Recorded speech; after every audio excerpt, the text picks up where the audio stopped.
Yes, Lord. I said, Waymaker, miracle worker, promise keeper, light in the darkness, my God, that is who you are. Oui, c'est ce qu'il est. C'est ce qu'il est.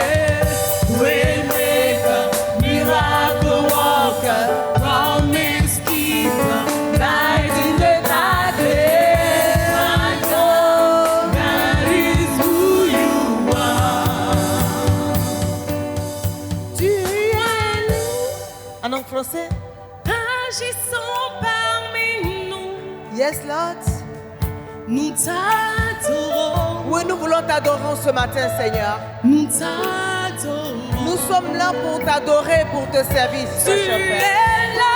Oui, tu es là au milieu de ton peuple, Saint-Esprit. Touche ta vie ce matin, Esprit de Dieu vivant. Nous t'adorons. Oui, nous t'adorons, Saint-Esprit. Nous t'adorons. Oui, nous t'adorons. Nous sommes là pour élever ton nom. Tu es là. Oh, tu es là au milieu de nous. Agissons parmi nous. Agis dans nos vies. Agis dans la vie de tes enfants. Oui, nous t'adorons, Seigneur. Nous t'adorons. Oui, nous te célébrons, Saint-Esprit. Nous te magnifions en ce lieu. Celui qui ouvre le chemin, tient ses promesses, lumière dans les ténèbres, mon Dieu, c'est ce que tu es. Voilà ce qu'il est dans ta vie. Tu es celui qui ouvre le chemin, tient ses promesses, lumière dans les ténèbres, mon Dieu, c'est ce que tu es. Alléluia. Il est celui qui ferait un chemin. Mon frère, ma soeur, je ne sais pas combien de fois tu es perdu dans ta situation. Tu tournes en rond, tu cherches une solution, tu ne sais pas comment avancer. Tu avances et puis tu recules. Tu fais la démarche de la montre religieuse. Ce matin, le Seigneur vient te dire, au travers de la voix de sa servante, qu'il est celui qui ferait un chemin. Il va te faire un chemin dans la situation que tu vis. Il va t'ouvrir des opportunités afin que tu puisses déclarer que ton Dieu est Seigneur. Alléluia. Il est le faiseur de miracles. Je ne sais pas quel est le miracle que tu veux voir accompli. Je ne sais pas quel miracle tu veux voir apparaître dans la vie de tes enfants. Je ne sais pas quel miracle tu veux voir apparaître dans tes affaires, dans ton commerce, dans ton entreprise, dans ta maison, dans ton foyer. Mais je veux seulement te dire, le faiseur de miracles, c'est Jésus-Christ de Nazareth. Alors ne promène plus le regard inquiet. Ne cherche pas un homme, ne me cherche pas. Je suis incapable de faire apparaître le miracle dans ta vie. Celui qui a la capacité, celui qui a le pouvoir de faire apparaître le miracle dans ta situation s'appelle Jésus-Christ de Nazareth. Nous ne sommes que des canaux de bénédiction. Mais ce matin, je serai un canal de bénédiction pour ta vie, pour ta maison, pour ton travail, au travers de la puissance du Saint-Esprit. Je veux entendre quelqu'un dire Amen. Alléluia. Je veux sentir un peuple vivant. Je veux sentir un peuple rempli de la présence du Saint-Esprit. Parce que nous ne sommes pas seuls en ce lieu. Cet endroit est inondé de la puissance de l'Esprit. Et je veux voir un peuple vivant. Un peuple vivant. Un peuple confiant. Un peuple rassuré de la présence de l'Esprit de Dieu. Alléluia. Il est celui qui fera un chemin là où il n'y a plus de chemin. Il est celui qui apporte la paix dans ton cœur. Parce que lui-même, il s'appelle la paix. Il est celui qui fait inonder sa joie dans ton cœur. Frères et sœurs, tu as besoin de la joie du Seigneur. La joie du Seigneur est ton soutien. La joie du Seigneur est ta force. C'est pourquoi ce matin, je prie que la joie de notre Seigneur Jésus-Christ de Nazareth inonde non seulement cette atmosphère, mais ton cœur, ta vie tout entière au nom puissant de Jésus. Amen. Avant toute chose, je veux bénir Dieu pour la vie de notre leader, sinon de nos leaders, pasteur Sam et pasteur Sylviane. Je prie que le Seigneur continue de leur faire du bien au nom de Jésus. Amen. Et que la paix du Seigneur demeure toujours avec eux. Amen. Que la grâce de Dieu surabonde dans leur vie et dans leur ministère au nom puissant de Jésus. La thématique de notre enseignement de ce jour est le rôle du Saint-Esprit dans la nouvelle création. Dis à quelqu'un le rôle du Saint-Esprit dans la nouvelle création. Alors, qu'est-ce que c'est que la nouvelle création? Donc, j'aimerais que quelqu'un se rende compte que c'est maman Sylviane qui a commencé comme ça. Après, parce que ça va apparaître. Est-ce qu'on peut acclamer très fort le Seigneur? Alléluia. Alors, qu'est-ce que c'est que la nouvelle création? La nouvelle création, c'est tout simplement le fait de naître de nouveau. Et c'est quoi naître de nouveau? Nous naissons de nouveau lorsque nous acceptons de faire du Seigneur Jésus-Christ de Nazareth notre Seigneur et Sauveur personnel. Lorsque nous confessons que Jésus-Christ de Nazareth est notre Seigneur et Sauveur personnel. Alors, naître de nouveau, c'est la sortie du monde des ténèbres au monde de la lumière. On parle de ténèbres parce que depuis la désobéissance, dans Genèse 3, le premier Adam, par le péché, nous a séparés de Dieu. Alléluia. Nous sommes séparés de Dieu à cause de la désobéissance du premier Adam. Raison pour laquelle Dieu, dans son infini amour, a fait venir le deuxième Adam, afin que nous soyons rachetés. Amen. Donc, au travers de la rédemption, nous acceptons le Seigneur Jésus-Christ et nous naissons de nouveau. Amen. Est-ce que quelqu'un comprend? Donc, Adam a péché, nous avons plongé dans les ténèbres au travers du péché. Lorsque nous péchons, nous élevons un mur entre Dieu et nous. Amen. Donc, Adam qui était le premier a péché et le mur s'est élevé entre nous et Dieu. Raison pour laquelle nous avons quitté le jardin d'Éden. Et nous avons commencé à vivre selon notre propre intelligence, selon notre propre stratégie. Mais Dieu qui aime tant sa créature que nous sommes, qui, dans son plan, a souhaité que nous soyons à son image et à sa ressemblance, il s'est dit, non, quelque chose ne fonctionne pas. Il faudra que le dysfonctionnement soit réparé. C'est pourquoi il fait venir le second Adam, qui est Jésus-Christ de Nazareth. Alléluia. Afin que Christ Jésus vienne nous réconcilier avec Dieu. Amen. Et cette réconciliation s'est faite. Mais avant cette réconciliation, il fallait de la souffrance. Il fallait de l'humilité. Il fallait du rabaissement.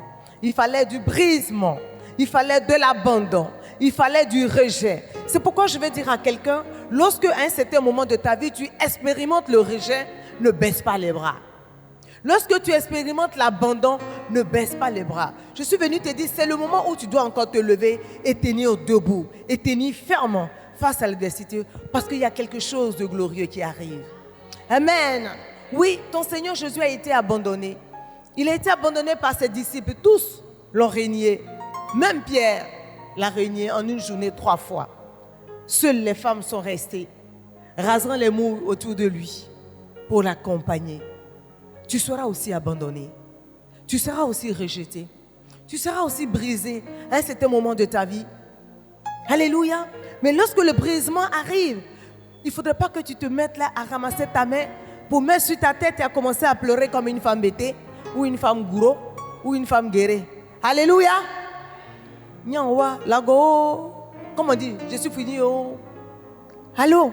Il n'y a pas femme bêtée là. Comment on dit quand on pleure là? Lago. Lago. Et puis tu vas cogner ta tête. Tu vas faire acrobatie. Non. C'est vrai que nous sommes faits de chair, mais il y a aussi l'Esprit de Dieu qui est en toi. C'est alors que tu vas couler des larmes et tu vas prendre et tu vas sécher tes larmes et tu vas dire j'ai un Dieu. Et je sais que mon Dieu va répondre au temps convenable. Alors je vais tenir ferme parce que je vais expérimenter la main de puissance de Dieu. Je vais expérimenter la main forte de mon Père. Il m'a promis cette main forte. Il a dit, lorsque je serai dans la détresse, de l'invoquer et il me répondra. Et il me révélera les choses cachées que je ne connaissais pas. Mais lorsque tu es dans la détresse, tu es en train de chercher par-ci, par-là. Évangéliste, c'est où? Le prophète, et le prophète, et le prophète. Tu ne rentres pas en toi-même. Comme l'enfant prodigue. Pour entendre la voix de Dieu, t'orienter, te diriger, afin que tu puisses voir ta victoire. Je dis, ta victoire est entre tes mains. Ta résurrection se trouve entre tes mains. Ta restauration est entre tes mains. Ton renouvellement est entre tes mains. Et nous sommes là pour vous accompagner à expérimenter ce type de miracle. Alléluia. Alors, la nouvelle naissance te donne de venir accepter le Seigneur Jésus et permettre à l'Esprit de notre Seigneur Jésus de pénétrer en toi. Donc le Saint-Esprit va rentrer en toi et va prendre le contrôle de ta vie pour te diriger, pour t'orienter. Amen. Dans Colossiens 2, verset 15, la Bible nous dit quoi? Qu'il a publiquement livré en spectacle les dominations et les autorités. Il les a dépouillées. Amen. Christ a dépouillé les autorités et les dominations afin que ces dominations et des autorités-là demeurent sous tes pieds. Il t'a donné la victoire à la croix. Colossiens 2, 15. Christ est venu nous réconcilier au travers de la rédemption avec Dieu.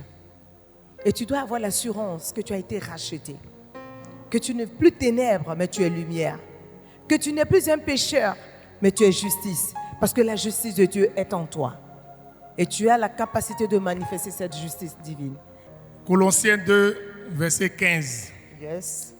Il a dépouillé les dominations et les autorités et les a livrées publiquement en spectacle, en triomphant d'elles par la croix. Amen. Christ a dépouillé les dominations, les autorités. Donc Christ a affaibli ce qui te rendait faible. Tu n'as pas dit Amen. Christ, Jésus, a affaibli ce qui te fait pleurer là. Christ les a livrés publiquement en spectacle. Ça veut dire qu'il les a humiliés. Amen. Donc un autre esprit ne peut plus venir t'humilier. Si tu as l'assurance que celui qui t'humiliait a été humilié, alors tu ne te sentiras plus humilié. Tu n'as pas dit Amen. Amen. Je dis, si tu as l'assurance que celui qui humilie a été déjà humilié, tu ne vas plus te sentir humilié. Tu ne vas plus te sentir frustré. Parce que le frustré a été frustré. L'humilié a été humilié. Le menteur a été brisé. Amen. Le calomniateur a été brisé. Pour que, quelle que soit la calomnie, tu ne baisses pas les bras. Que tu tiennes ferme, frères et sœurs. Alléluia. Alors la nouvelle naissance, c'est lorsque l'Esprit de Dieu vient régénérer l'esprit de l'homme que tu es, que je suis. Et lorsque l'esprit de l'homme est régénéré par l'Esprit de Dieu, ce n'est plus ton esprit qui parle pour toi, mais c'est l'Esprit de Dieu qui agit en toi. Et cela va t'amener à penser comme Dieu pense, à raisonner comme Dieu raisonne et à parler la parole de Dieu, à parler comme Dieu parle. Parce que Dieu t'a transféré son esprit. Alléluia. Donc tu n'as plus l'ADN de ton papa Conan, de ton papa Kwaku, de ton papa Kofi, ni Adou, ni Zadi, mais tu as l'ADN de Christ Jésus. Alléluia. Je veux dire à quelqu'un, ton ADN a changé. Tu n'as plus le sang de ton père et de ta mère, mais tu as le sang de Christ Jésus en toi. C'est pourquoi tu as la capacité de pouvoir résister à des forces adverses. Parce que tu es revêtu de la puissance de Dieu. La nouvelle naissance vient amener l'homme à rentrer dans le plan originel de Dieu. Dans Genèse 1, Dieu a dit que je ferai l'homme à mon image et à ma ressemblance. Mais lorsque nous péchons, nous ne ressemblons plus à Dieu parce qu'il n'y a point de péché en lui. Alléluia. C'est pourquoi il fallait la rédemption. Il fallait le rachat pour que nous soyons dignes de nous tenir dans la présence de Dieu, dignes d'être à l'image et à la ressemblance de Dieu. Parce qu'en Dieu, il n'y a point de péché. Christ Jésus n'a point de tâche. Il est l'agneau sans tâche. Amen. Alors lorsque tu acceptes Christ Jésus, tes péchés sont effacés, annulés définitivement et tu as une nouvelle création. La Bible nous dit les choses anciennes sont passées.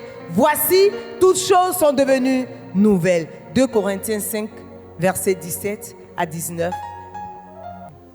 2 Corinthiens 5, Oui. verset 17. Oui. Si quelqu'un est en Christ, Oui. il est une nouvelle créature. Alors lorsque tu acceptes Christ Jésus, tu deviens une nouvelle personne. C'est ce que ça veut dire. Tu deviens une nouvelle créature. Amen. Tu t'appelles toujours Kofi, mais ton intérieur est transformé par l'Esprit de Dieu. Amen. Oui. Les choses anciennes sont passées. Les choses anciennes sont passées. Ce que tu faisais avant, comment tu étais avant. Avant, tu étais un brouteur. Avant, tu étais un menteur. Avant, tu étais une impudique. Avant, tu étais quoi encore? Un tricheur. Avant, tu étais une menteuse.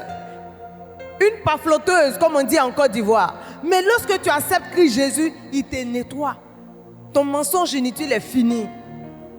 Amen. Oui. Voici, toutes choses sont devenues nouvelles. Amen. Amen. Amen. Et plus loin encore, 18. Verset 18. Et tout cela vient de Dieu. Amen. Qui nous a réconciliés avec lui par le Christ.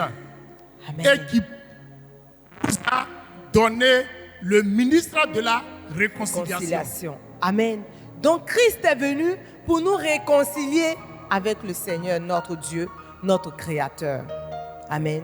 Donc lorsque tu nais de nouveau, tu es réconcilié avec Dieu. Amen. Ça veut dire que tu peux maintenant te tenir. C'est pourquoi nous pouvons nous tenir dans sa présence et lui parler et l'invoquer et il entend et il nous accorde sa réponse. Amen. Mais lorsque tu n'es pas né de nouveau, lorsque tu n'as pas accepté le Seigneur Jésus comme ton Seigneur et Sauveur personnel, tu vas jeûner 40 jours. Tu vas prier, tu vas finir par mourir, mais il n'entend pas ta voix parce que tu n'appartiens pas au royaume de Dieu. Amen. La nouvelle naissance te fait appartenir à la maison du Seigneur. Tu deviens enfant de Dieu. Amen. Au travers de la puissance de la parole. Amen. Est-ce que c'est bon?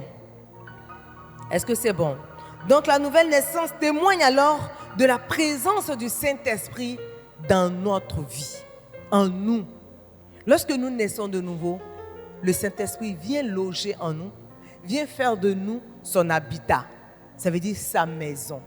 Et dès lors, maintenant, nous sommes conduits par l'Esprit de Dieu. Nous agissons par l'Esprit de Dieu. Nous parlions maintenant par l'Esprit de Dieu parce que notre cerveau a été formaté. Amen.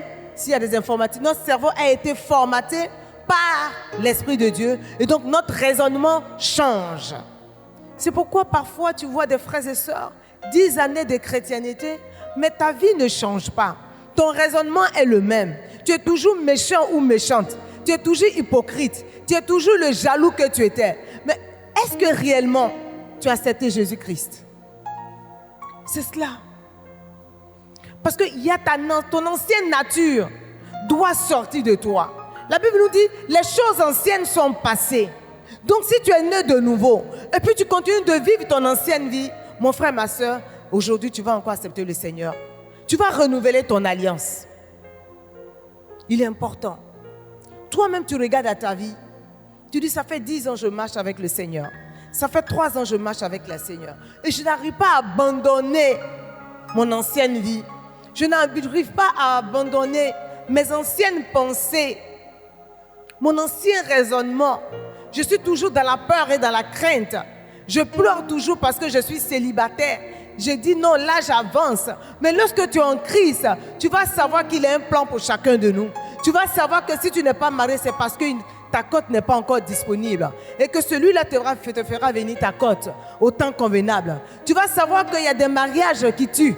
Amen. Tu vas savoir qu'il y a des mariages qui humilient. Tu vas savoir qu'il y a des mariages dans lesquels il ne faudrait pas rentrer parce que si tu rentres, tu ne vas même plus connaître le Seigneur. Il va t'empêcher de venir à l'église. Amen. C'est pourquoi il attend que tu sois affermi pour que celui-là vienne.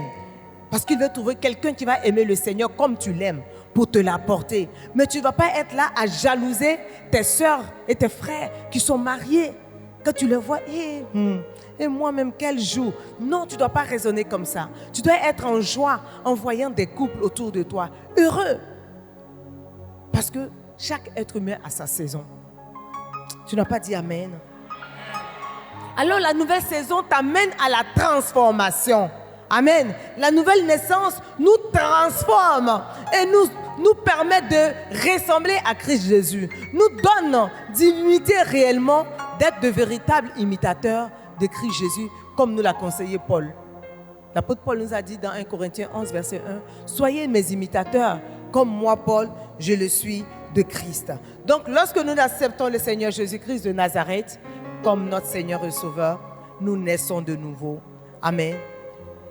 Et nous devenons des nouvelles créations. Et de cette nouvelle création que nous allons parler, pas de son ancienne vie, pas de cette maman qui était toujours en train de quereller les uns et les autres, mais de cette maman-là qui, même quand on lui marche sur le pied, elle te dit, ma soeur, tu n'as pas vu mon pied, tu m'as marché dessus. Et puis c'est fini. Mais pas dit, elle va me voir. Je l'attends le dimanche prochain. Oh! Pourtant, tu es né de nouveau, tu es certainement même parfois responsable, mais ton affaire ne finit pas. Alléluia.